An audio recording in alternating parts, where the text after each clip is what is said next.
প্রান্তজনের কণ্ঠস্বর।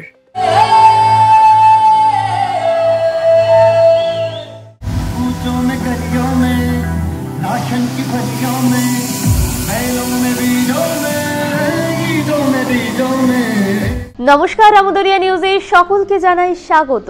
আমি বর্ণা। ইন্ডিয়ান আর্মির গোল্ডেন ভয়েস অফ সিকিম খেতাবকে জিতলেন।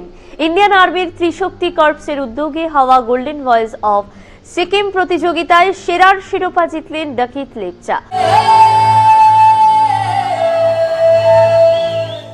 প্রথম রানার আপ হয়েছেন সোনাম ভুটিয়া এবং দ্বিতীয় রানার আপ হয়েছেন প্রণীতা তামাং। একাধিক রাউন্ডের পরে ফাইনালে ৮ জনকে বাছাই করেছিলেন বিচারকেরা।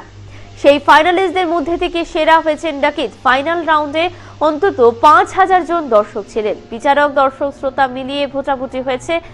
তাদের প্রায় ১০,০০০-এর বেশি ভোট পড়ে।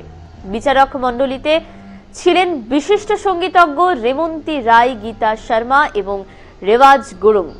এই গোল্ডেন ভয়েস অফ সিকিম প্রতিযোগিতায় ভলেন্টিয়ার হিসেবে অংশ নেন নানা রাজ্যের তরুণরাও।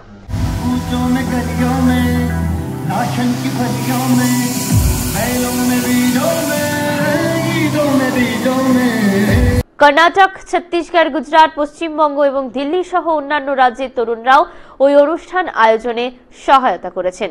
ফাইনালের সময়ে শ্রীমতী জিগ্না সোমিয়ার শিল্পকর্মের প্রদর্শনীর আয়োজন করা হয়। ভলেন্টিয়াররাও নানাভাবে অংশগ্রহণ করেন। দেশের নানা এলাকায় ভিন্ন সংস্কৃতির মেলবন্ধনে ইন্ডিয়ান আর্মির এই উদ্যোগকে স্বাগত জানিয়েছেন সকলেই। এখন এই পর্যন্তই।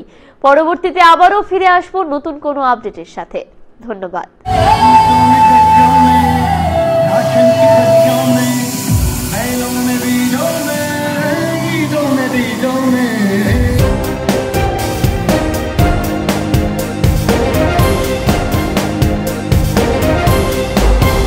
আমদরিয়া নিউজ, প্রান্তজনের কণ্ঠস্বর।